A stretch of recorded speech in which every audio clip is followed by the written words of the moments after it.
guys, and welcome back once again. We are here and we are ready for Inktober Day thrice. If you've been joining in so far, or if you've been having a go and you're just peeking at this one to see how I've done, then let me know what you've done. Come over to Instagram and show me your pictures. My one was for Monday, which was the ring, and one ring to rule them all. And then we move on to the day two, which was mindless. I did a mindless one in VR, and picture of somebody mindlessly standing in VR with a mindless one standing in behind them. That was day two. But today is day three. We have got another word, and the word is bait. Now, I'm not sure if that means bait as in kind of clickbait, or if that means you can use it as bait as in fishing bait. I'm not sure if it means any other kind of bait. I mean, you've got bait that kind of like baiting a trap. You've got bait for baiting, pretty much anything. But because I've got very limited time today, because as you can see, I am like 2 hours later than I should have been, which I do apologize for. That is because I've had builders here today. They came here a bit later than they were meant to. They stayed a bit later than they were meant to. And I had to tidy up after them because, the customer always cleans up after the builders. They left they left what they call screws and nails. Oh, hammer and nails. Yeah, left a load of nails. So I've had to tidy up after those because, I don't want to leave the nails all over my son's room. I don't particularly want him there. But that's just enough of why I'm late, because we're here now and the day it started, because we are on day 3 of Inktober. Day 3, and then the word is bait. I really hope that says bait, unless I'm reading it wrong. I'm pretty sure it says bait. Wait. Yeah, I'm not a very good reader, guys. So reading a word that I know somebody's just joined me. Is it bait? Am I saying the word right? I'm very severely dyslexic. I learned to draw before I could write. So sometimes when I see a word and it doesn't look how I think I would say it, it's like, is that the right word? So I'm going to go with bait. I'm hoping it says bait. But yeah, bait as in fishing is what I'm going to be going for. Nice and quick, because I've got about 40 minutes, 50 minutes to get this done. So it's kind of a little challenge within a challenge, because normally I take about an hour to two or ish, 40 minutes to an hour, and generally to do one picture. We're only doing a doodle draw today because I haven't really got time to do a full-on picture, but I've got something in mind already. I'm going to do a fishing scene, but we're not going to be doing fish. We are going to put a fish in there, but we got a worm on a hook. So a worm on a hook. I suppose I could draw the worm. If I draw the hook, shall I draw the worm then the hook? Yeah, I draw the worm then the hook. So we've got, but I want to be sort of showing that we're underwater. So let's give it that's the water level, and say here would be, I don't know, something here. We've got a bit of land here. Got a foot standing here. Well, you should be wearing a boot really, but we've got a foot standing here with a leg.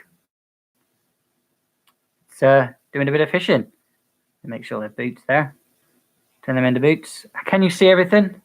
No, you can't. Yeah, so we got a foot standing up there, standing on a bit of land, because the water level is, I would say, here-ish. It's lapping up across there, over there. Right, yeah, so I've got an audiobook, guys. If you are tuning in for the audiobooks, I do apologize I haven't put them on yet. I was meant to, but as you can tell, I'm a little bit rushed for time and everything's going on. I will put them on. If not by the end of the week, because by Saturday, I should have them there on the thing.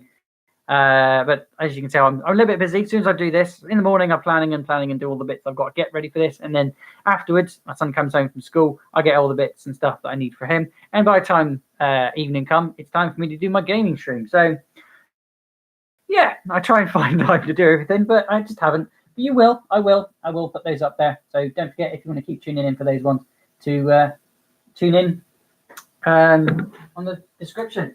I've got something else to listen to again today. and moving around. It's just to help me, um, so I don't have to be talking all the way. Because, as you know, if I talk, I don't draw. So let's get that going. And it's called, what's this one called? Fish, Chapter 1. Fish, Chapter 1. This story starts the day I found the fish. I was standing about with nothing to do, by the huge puddle I called a pond. Dad said it wasn't a proper pond, because the floody rain had left it there by accident, and it would disappear again soon. I said, "What is it then? Because it's too big to be a puddle." Dad had to agree I was right.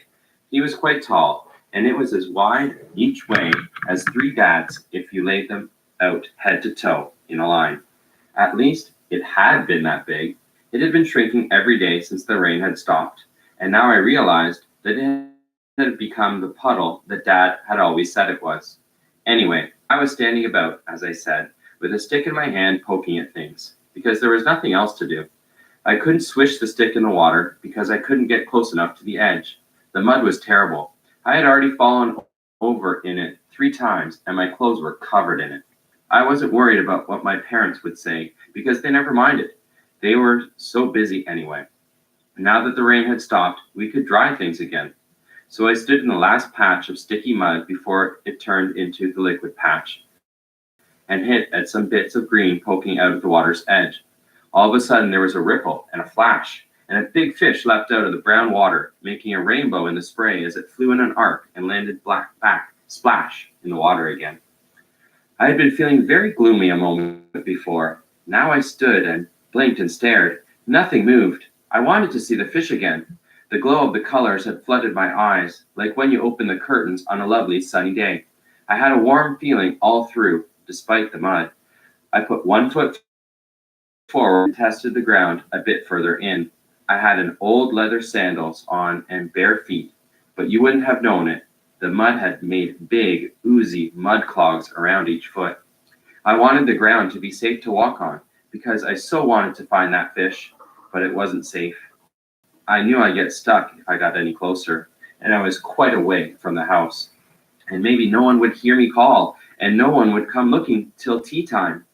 I walked all around the edge, just in case, but it was the same everywhere.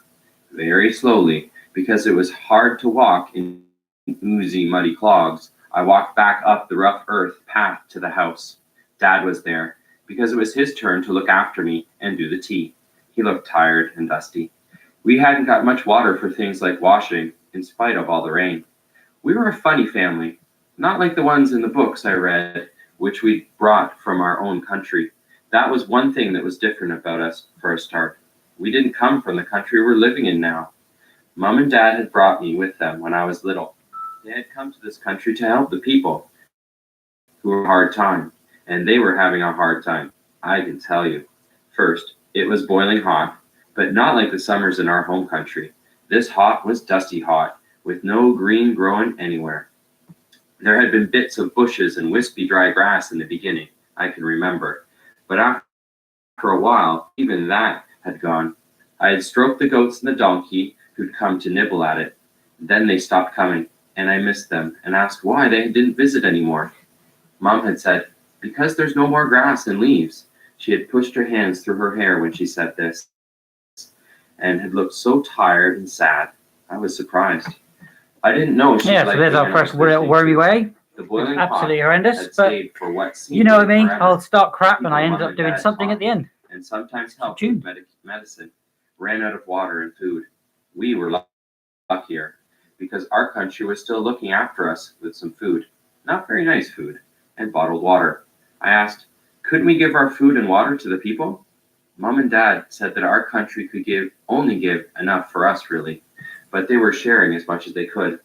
All the people in the whole country needed food and water and medicine, and there were thousands of them. Our little bit couldn't look after all of them. All the same, I sneaked bits to share with my friends in the village. Most of these didn't have parents anymore because they'd been killed in the fighting in other villages. They'd come to our village because it was safe here. Some had an uncle or an aunt to stay with. Lots of the women had lost their husbands, and some of those women became the children's pretend moms. It probably sounds bad to you, and now I'm older, I understand better. But the fact is that all of that seemed normal to me at the time, and I didn't think much about it because that was how I grew up. Most of the kids played and teased like any other kids. Some always stood in the doorways with big scared eyes and never spoke. The kids who were playing might ask them to come and join in once, but when they didn't, would then ignore them as boring. It was annoying when we needed an extra for some game or other. I asked Mom what was the matter with them, and she said that they'd had a terrible thing happen or seen something terrible. It was like a nightmare. And you know, when you first wake up from it, you can't just go back to sleep. They were stuck in that feeling. So I tried a bit longer and harder than my friends, and one or two of those ones came around and started to play. With time, if we kept on at 'em. The ones who didn't, I called lost. These are all free audiobooks as well. Feeling like a big that you can listen to on YouTube. A lot of these you get uploaded to YouTube, and sometimes you get a bit like copyright from them. So you kind of have to pick and choose. But hopefully you are enjoying that story. It's okay, I guess. Something to listen to. Corners of a blanket with a friend on it. Probably good for children. If you've got any kids and sisters, brothers that like to listen to little stories, feel free to definitely check show my videos, because I try and keep them kid friendly as much as possible. But they were brilliant at thinking up games. It is all most of my drawings are to help you draw and learn, but as you know, Inktober is but although Mum and Dad laughed at me dancing in it, different drawing each day, so I try not to spend too much time on it. They still looked worried underneath, if you know what I mean. The rain was very heavy, so heavy it hit you hard on your head and shoulders, like someone dropping a big bucket of water on you, but over and over again without stopping. You couldn't think or hear or see. Me and my friends grabbed the blankets of the ones who didn't walk and raced them back into their houses again. I sat inside and waited for it to stop, and waited. That night, as I lay in my little bed on the floor, I heard the drumming and thrumming of the rain on the roof step, and thought, at last, now I can go to sleep, and maybe I can go outside and play in the morning. But then there was a sound of people talking at the door. I could hear Dad getting ready to go out. I got out of bed and asked Mom what was happening. She said, the rain has come down so fast and heavily on the dry, hard ground that it hasn't soaked in. It's run off and made rivers and has flooded people's homes. Dad's going to try and help rescue some of them. In the morning, Dad was on the big bed, fast Give me a second, I've got an idea. Some towels, with all his clothes still on and wet through. We let him sleep just a little bit longer because he looked so tired. But then we had to wake him up and make him get changed and dry properly. He sat up in the bed with a hot drink and explained, you know that big crack that runs across the top of the hill above the village where we were walking the other day? Super, I nodded. Behind. Well, the rain had poured into it and just cut off the side of the hill. All the hill on the outside of the crack just fell away. And the rain made some of the earth into mud. Some of it was in big lumps and rocks. The whole lot fell down and covered the houses on the edge of the village. It's called a landslide when that happens. We did get some people out, and then he stopped. He just looked into his cup, and Mom said it was time for him to try and sleep again. That rain was the rain that had left the pond. The water was drying up everywhere, and the few hungry animals left quickly ate any tiny green shoot that appeared. Instead of a dusty brown country, we were in a muddy brown country, and it started to get colder. This country was very cold at night, and cold all the time in the winter. The dead bushes were soon all gathered for burning. Trees on the hill had been cut down for firewood long ago. Dad said, not laughing at the firewood, I'm laughing at something I've just found on an image of a shark. See if you can guess which shark this is. I'm going to draw, guys. The bad version I'm going to draw anyway. Now everyone was short of water, though it lay in big pools and filled ditches all around us because it was bad, poisonous water. People who drank it became ill, and some died. It wouldn't be so bad if you boiled it, Mom said. But where were the people to get firewood to make the fires to boil it? I was telling you how bad it was for people here. And if the weather wasn't bad enough, there was some kind of war going on, though I never heard or saw it. Everyone is so sick and hungry and weak. How could they fight? I asked Dad. He just said, if there is any food or any water, the soldiers will always get it first. They are not as sick and as weak as the people we see here every day. So now you understand why I was gloomy just before I saw the fish. We'd only had some kind of boiled porridge to eat for days now. The fact that there wasn't very much of it was the only good thing about it, as far as I could see, although I was hungry all the time. We followed every meal of this with a vitamin C tablet for dessert. This was the closest thing I had to a sweet. I made it last as long as possible by sucking on it very slowly. Then my playmates from the village just disappeared one day. All the families and orphans and widows were leaving. Mom and Dad were busy in the day as never before, but more worried and serious in the evenings. They sat up late, talking and talking. Why is everyone going? Where are they going? I asked. They have heard that the war is coming here, and there is no food left here anyway. They are trying to cross the border into the next country. Then they will be all right, I asked. Why don't we do that? The next country is being kind and letting them in, but they need to find somewhere proper to live. They've made a refugee camp, but it's just tents and huts.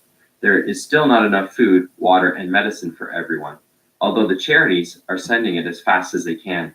Our people back at home have been telling us to leave for some time. We could go back there, but we wanted to stay and help for as long as there were people here that needed our help. Mom explained. She looked worried, as always, but now as she looked across at Dad, there was something else in her eyes. Why are you looking like I do when I'm fibbing? I said suspiciously. Mom looked surprised, and then she laughed and took my face in her hands. Oh, I'm telling you the truth. It's all right for me and Dad to risk staying on, and we want to do the right thing by all our neighbors here. They can't just pack it in and go home. This is their home. But we have to think about you too. And staying here is not good for you. It's difficult. We hoped things would get better. We thought we could stick it out. But now, it's not if we leave, it's when. I didn't really follow all this, but I think it dawned on me later, when I was trudging back up the path to tell Dad about the fish, that Mom had said, when we leave. And that meant the world was not going to be like this forever and ever, and things would be better soon, at least for us. When I got to the house door, Dad was stuffing things into bags. A big pot of porridge, lots of it, I noticed glumly, was boiling on the side. Oh, there you are. Exciting news, he said, trying to put on a pleased face over his worried one. We're setting off back home. We've had absolutely last orders to get out. The war is coming here, and anyway, the last people have left. There's no one here for us to help anymore. Don't worry, we'll have plenty of time before the soldiers start moving. I wondered why he was hurrying with his packing so much, if there wasn't any danger, but I didn't say anything. Just stood there with mud on me sliding straight down towards the ground. He looked up from pushing a battered saucepan into a duffel bag and took another look at me. Oh, for heaven's sakes, look at you. Still, you may as well use up all the water now for washing. I've packed what we'll need. There's no time to dry those clothes, that's all. Look, just leave them here. You just need clean ones on and some warm ones in your bag for the nights. Where's Mom? She's on her way home from the school hut. I told her the news. I cooked up the last of the food, so we start with full stomachs. Are we going on the airplane? Okay, so that's the beginning of a no. fish Apparently behind him. flying now, Dad. I suppose it's classified as a fish. We're going to the border to meet the other staff, and they'll fly us from that country. Is it far? I asked. Well, quite a trek, I'm afraid. You're a good walker. You'll have to help me and your mom, I'll bet.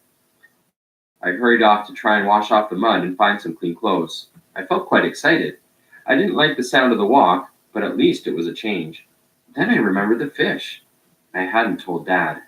When I went back into the kitchen, Mom had turned up and was picking up things and trying to squeeze them into the bags Dad had already packed. Leave it all. We have to carry everything on one donkey and our backs. Sit down and eat now, he said, very sternly for Dad, so that she stopped and looked at him. I thought they were going to have one of their arguments, because you can't tell Mom what to do, but to my surprise, she said, you're right, in a tired way, and sat down and picked up her spoon. Dad made a face at me as if to say, that's the first and last time she'll ever say that, and I smiled at both of them. In all the worry and the crossness and the hurry, there was suddenly a very quiet moment. We all sat and ate our porridge, and it was a very solemn and serious meal.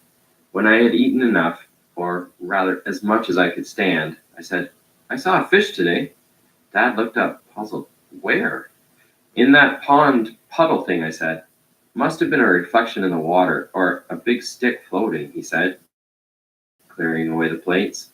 "No, I mean it jumped. Out of the water. It was all bright colors, or that might have been the rainbow it made when the water flew off it. And then it splashed back in again, and I couldn't get Oh, close it's like enough to so see where it janky. had gone." I hate rushing pictures. "Well, it must have been a fish then," said Mum, who always believed me. "Nothing else could have looked like that. I wonder how on earth it got there. Washed out of a river with the rain?" she asked, looking at Dad. "I suppose so," he said doubtfully. "Shame. The water's drying up so fast." "Then the fish will die," I said. "All the animals here have died, and lots of the people. One fish is just one fish after all," Dad said, as if that made it all right. "There's water over the border, isn't there? Where we're going?" I asked Mom. "Yes," she answered. Oh, hi there. Welcome to the stream. Looking at me sideways. Look at my incredibly "They're going over janky the drawing. border. I could take the fish over the border with us," I said. "When we find water, I could leave it there." "We have enough to carry. How are you going to carry a fish?" She looked at me amused. "More importantly, how are you going to catch it, you silly fool," muttered Dad as he tied up the last bag. "If I catch it, can I take it?" I asked, looking for a bucket to put something to put it in. "I never said that." "Honestly," said Dad.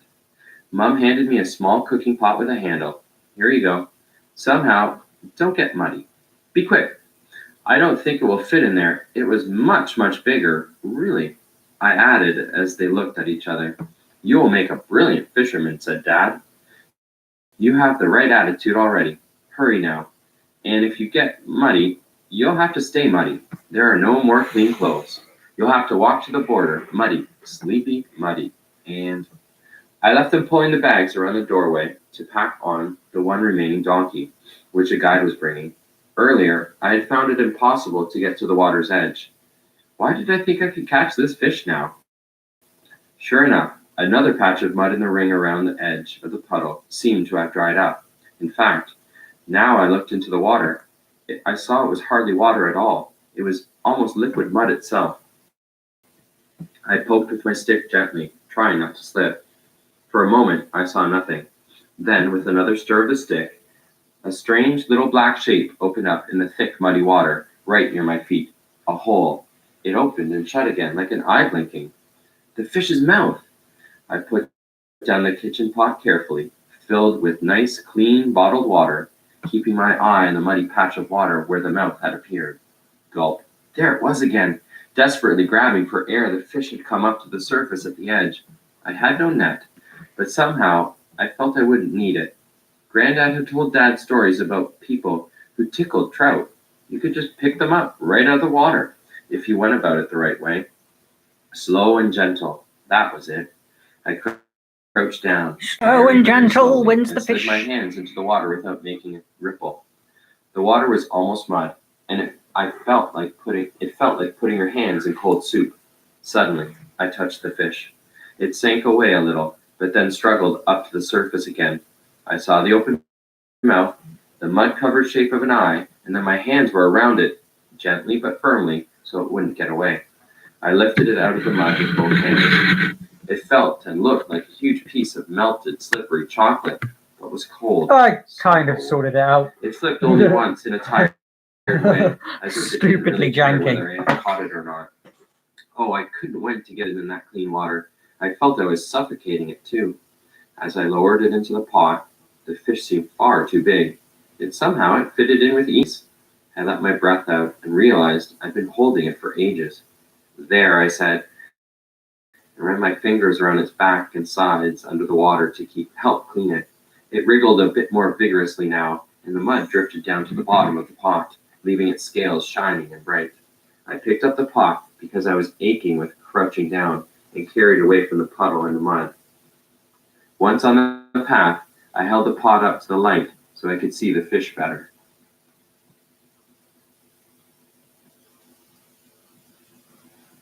Fish, Chapter 2. Really, it was only brown, with the silver white underneath. But as it turned and moved, the brown changed into speckles and spots of gold and green and even blue and red. I carried the pot carefully up the path towards the house. It was hard not to spill the water, as the pot would swing and bump into my leg. I started to see Mum's point about the difficulties of carrying a fish all the way across the border. Fish are friends! A stranger, your food. not an old man, but older than Dad, was there with a little grayish brown donkey. Mom and Dad were passing bags to the man, who was expertly strapping them onto the donkey's back. You might have said, "Surely that's too much for one little donkey to carry," which is what I used to say when I first saw the donkeys working here. But I could see that our load was about a quarter the size of those which these little creatures normally carried.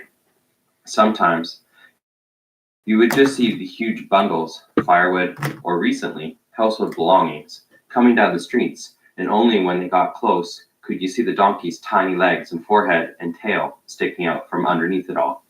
The donkey stood there patiently, as they do, while the man hauled and pushed the load around, at one point giving the bag on one side a shove that I thought would roll the donkey over sideways, but it just staggered a little and found its balance again. The man turned and smiled at me when he saw me coming. I have to move the camera, guys. "This is our guide, who is also kindly lending us his donkey," said Dad, also adding the man's name, which I decided I would never be able to pronounce. "Don't worry about the donkey, little one," the guide said unexpectedly, reading my thoughts. "She trusts me." I wasn't too sure about the little one remark. "They call me Tiger," I said, with my chin lifting a little. "Tiger," he said, trying not to look surprised. "And why do they call you that?" "I wasn't very big or very well when I was born," I said, "but Dad says I was a real fighter. Of course, I'm much bigger now, and strong as anyone." The man had a way of seeming to look right into you, if you know what I mean, like your mother might do if you say you've tidied your room when you haven't. But his eyes were quite friendly, all the same. "But that is not your real name," he said, with his eyebrows rising. "Your mother said you were called—" I hated my proper name. "You can call me Tiger," I said quickly. "And you can call me Guide. It's easier than remembering my name," he said graciously, turning to put that last strap in place. Once again, he seemed to have read my thoughts. Mum and Dad smiled at each other after the exchange between us, and Mum passed my very small bag to me. Then she saw the pot. "Oh, I was going to say put the bag on your back, but you did catch it." The guide turned. "What have you got there, little Tiger?" I was suddenly rather shy about my fish. I kept the pot by my side for a moment, and then thought it would be rude not to offer to show the guide, and held it up toward him. "Oh no, Dad," groaned Dad. "It's a fish? It's my fault. I said the water would be gone soon, and the fish would die, and now, obviously, we have to save it." "Why, yes, of course you do," nodded the guide seriously, looking into my pot and missing the expression on Dad's face behind his shoulder. "That is a beautiful, bright specimen, Tiger. I don't know that I've seen one so colorful. A little on the small side, but that is to be expected." The guide sighed, looked around at the shabby house, the dirt track, and the mud-brown, bare landscape. "It seems Fish are friends! At first," I said, your food. "But I suppose at least it can fit in the pot." The pot. "So we need to get a lid for that, to stop the water spilling." And he turned and directed these last words towards my mother, who, under the calm, inquiring eyes of the guide, made no more fuss, but went back into the kitchen and fetched a lid that would fit. "Will it be able to breathe like that?" I asked, as the guide fished 2 elastic bands from somewhere deep within his pockets and put them around both the pot and lid for extra safety. "It is not ideal, but then none of this is," he said, casting a hand around to include the donkey, us, and the whole area. And I understood him to mean this situation, his country's problems, and maybe life, all with the movement of his hand. "Every time we stop, you can take the lid off and let in a little fresh air. If we have enough water, you can give it some fresh water every now and then." I think he added, taking the bound up, lidded pot from me and trying to somehow strap it to my bag behind my back. "I think that it'll be just fine. Now, Tiger, I'll tie it like this." Here he made a noise through his teeth as he jerked something tight. "Because you must have your hands free to walk where we are walking. Always remember that." "What do you do when you start to fall, huh?" "I go like this," I said, and started to put my hands out. "That's right. You put your hands out to save yourself. You also need them to hold on tight to things or to push them out of the way. So we keep our hands free, okay? The guide was talking to me like I was a soldier now, and I was pleased. So I stood up straight as I could under my bag. Ready? He turned to Mum and Dad, who were looking slightly surprised by all this. It is hard for anyone to outboss Mum and Dad. To be honest, they had been so busy, bossy, and tired for so long. I think they were rather pleased that the guide was getting us all organized. Let's go then, he said.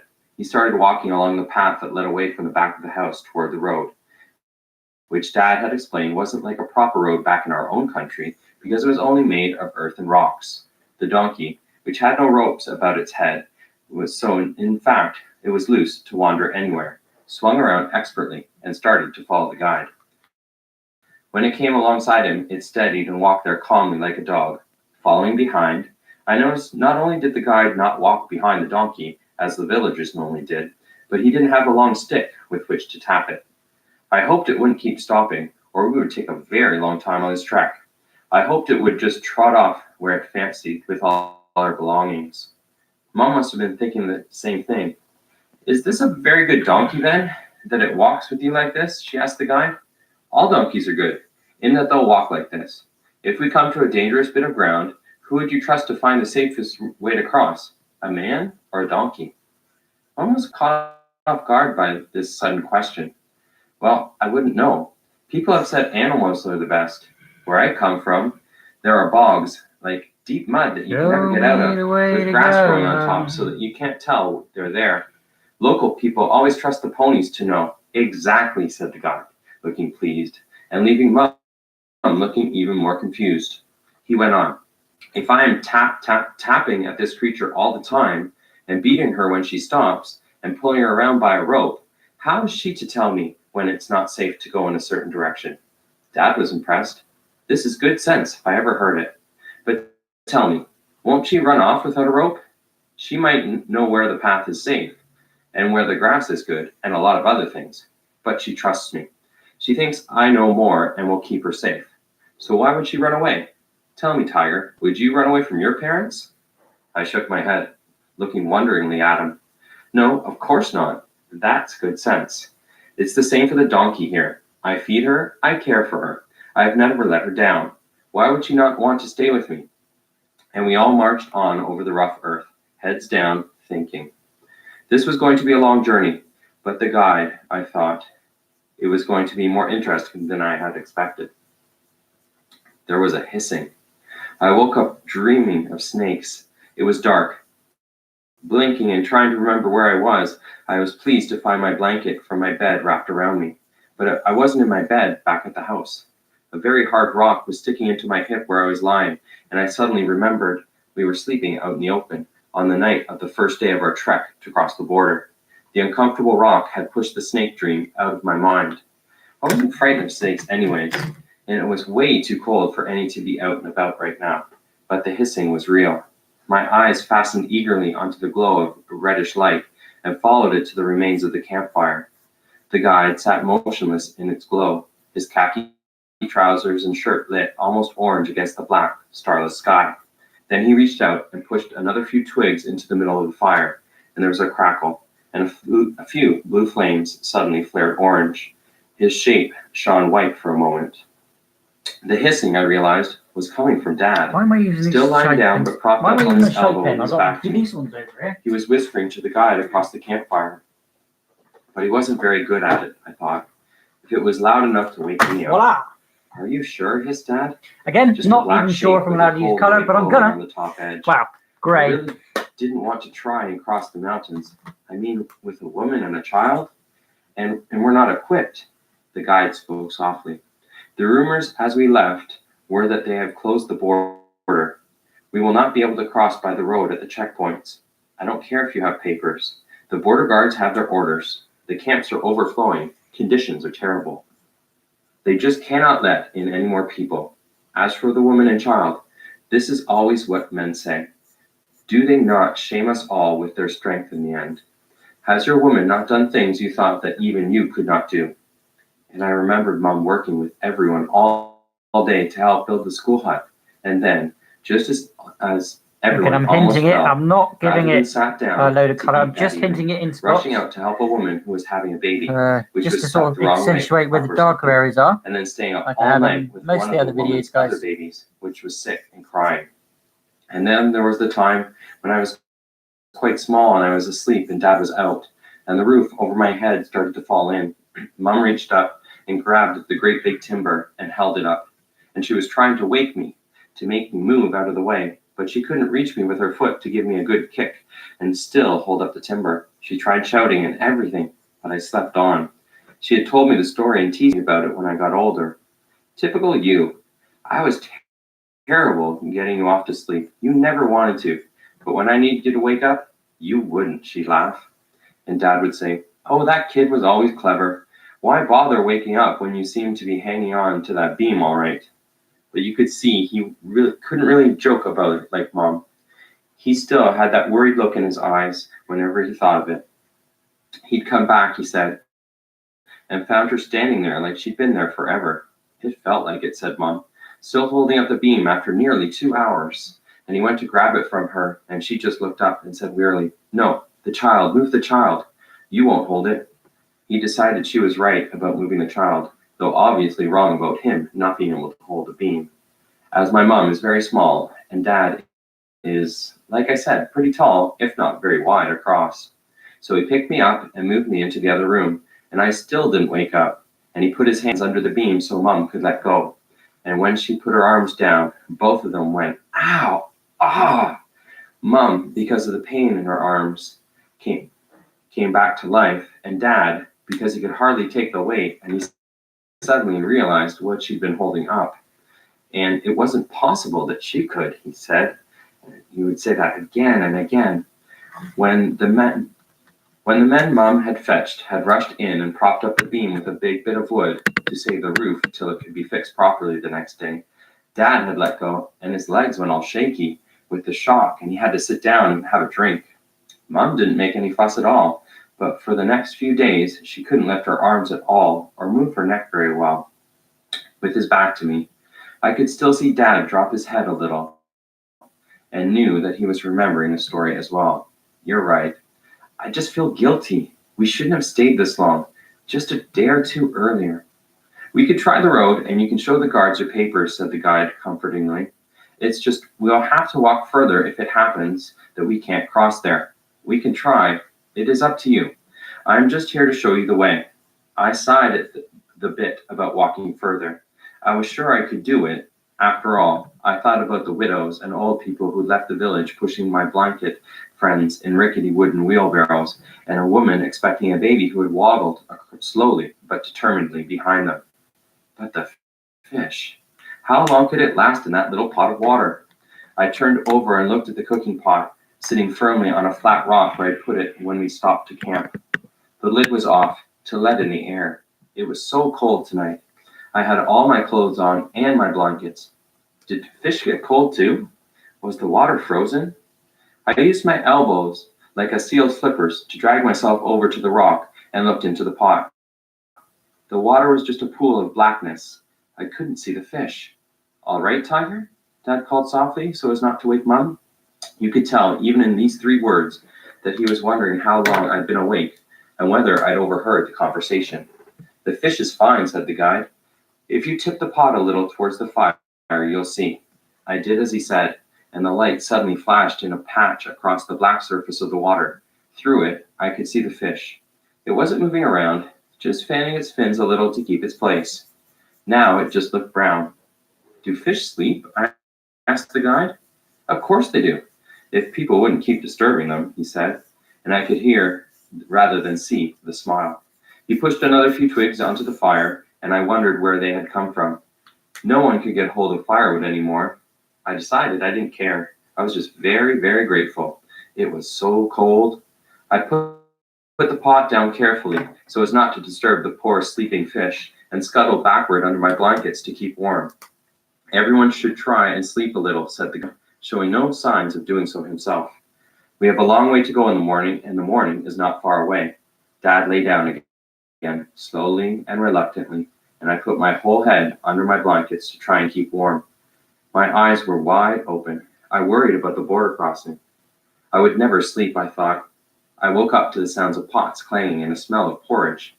It actually smelled good, which told me I must be very hungry. I sat up, faces with a little water from the rations, and hoped they wouldn't notice if I didn't. No one said anything, and Mom passed me a hot drink and some porridge. No nagging about washing for a change. There were some good things about this trek anyways. When I'd eaten, though, the guide pushed a clean, wet rag into my hand. Just wipe around your eyes and mouth. Keep the sand off. And there are still flies in the day, even though it's getting colder. He was right, of course. But by the time he'd shown me how to use the campfire ash on my finger to clean my teeth, I was starting to miss our bathroom. Do you have any children? I asked the guide suddenly, realizing he always seemed to know what to do, and feeling rather sorry for his children if he had any. Everything seemed to go quiet for a moment, and I sensed Mom and Dad freezing mid-packing. I had four, 2 boys and 2 girls. Oh, I said. I didn't like the way he said he'd had. Maybe they were just grown up and moved away. Maybe then he would say I had 4 children, but I wished I hadn't asked. I lost them, and my wife, and my cousin. A missile hit the house. There was nothing left. He said this in a matter-of-fact way as he tied another bag onto the donkey. I was relieved he didn't sound as if he was going to cry. But were you not in the house? My mom asked. Yes, I was there, but I am still here. I do not ask why. You are lucky, said my dad, pulling his bag on his back. That is what people say, said the guide, without feeling, as he concentrated on a knot, and Dad gritted his teeth as you could see he wished he hadn't said it either. Mom put her hand on the guide's arm and looked into his eyes. We are glad you are still here, she said, very slowly and clearly, as if every word was very important. I can't explain it very well. It was like she was saying something simple, but meant something, well, deeper. The guide stopped his strap pulling and looked back into her eyes for a moment with a searching look. Then he gave a small smile and a contented nod, as if they'd understood and agreed. Me and Dad just looked at each other, none the wiser. At least Mum seemed to have said the right thing. Having packed all the stuff together and rubbed out the campfire, we set off along the main road again. I took this to mean we decided to try the easy route first.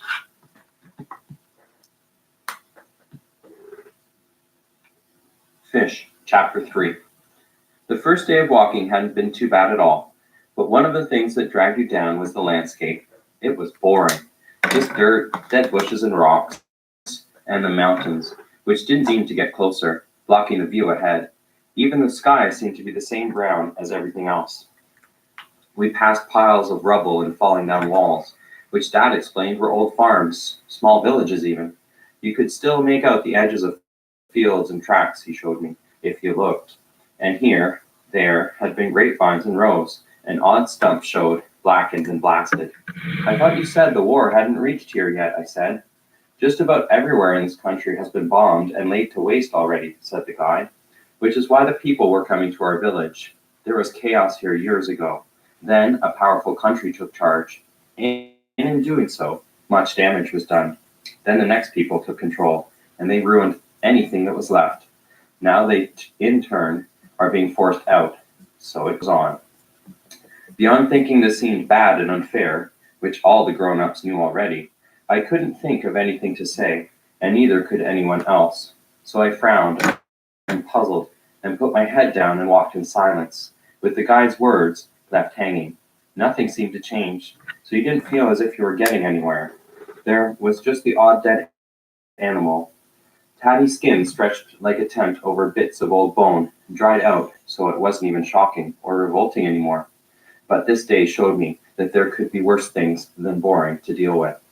We had been traveling for only an hour or so, I suppose, when the little gusts of wind, which were freezing, started to hit me in the back harder and harder. It made you stagger. Dad turned and noticed. Hang on a minute, he said to the guide, and he stopped and turned too. The next gust of wind smacked him with a face full of dust. While he spluttered and wiped his eyes, Dad managed to get my blanket roll from the donkey's back, trying to keep his head behind his arms, to keep the grit out of his eyes. He rigged it up around my back and shoulders, over the top of my bag with the cooking pot tied on.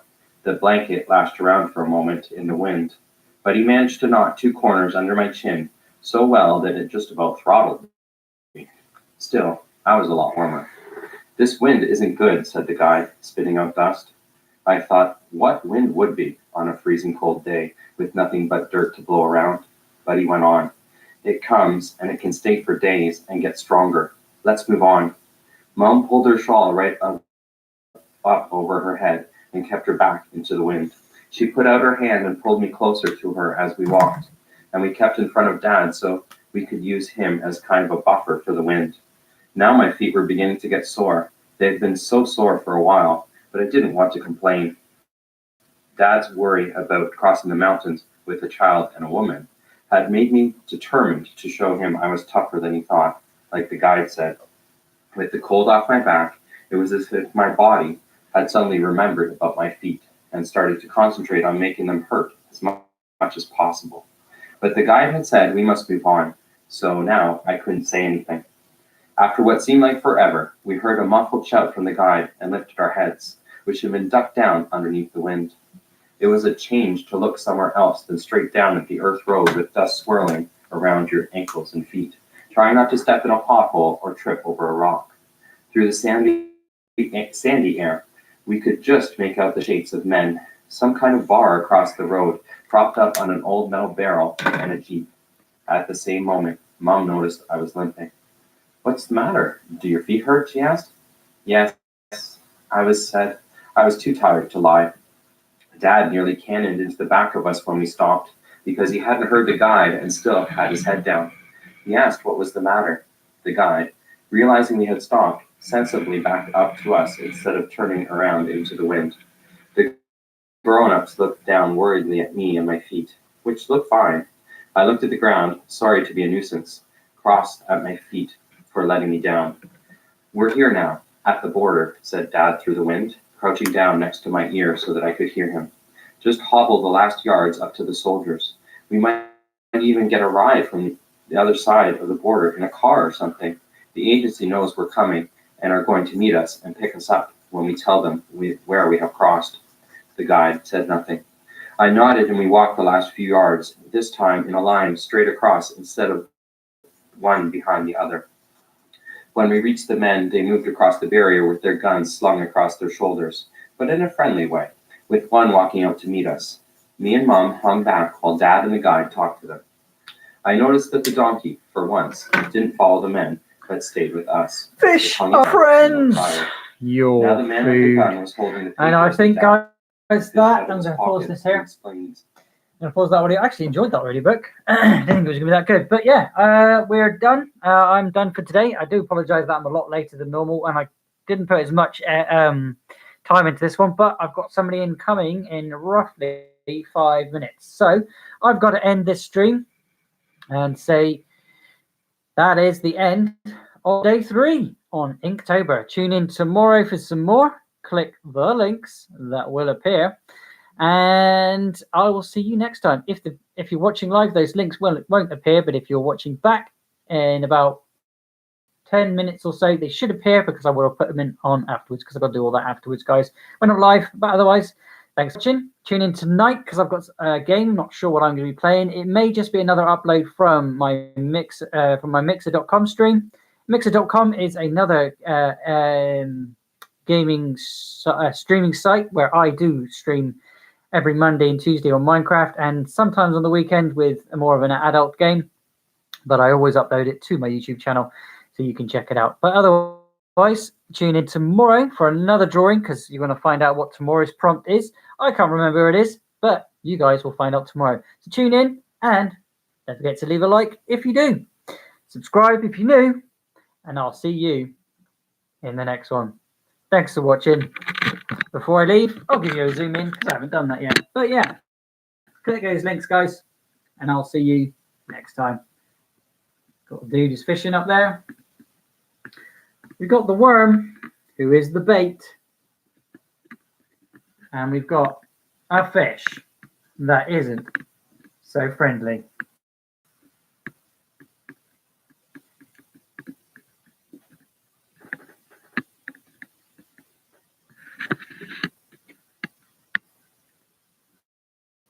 janky little shit. But yeah, guys, I will see you next time. Thanks for watching.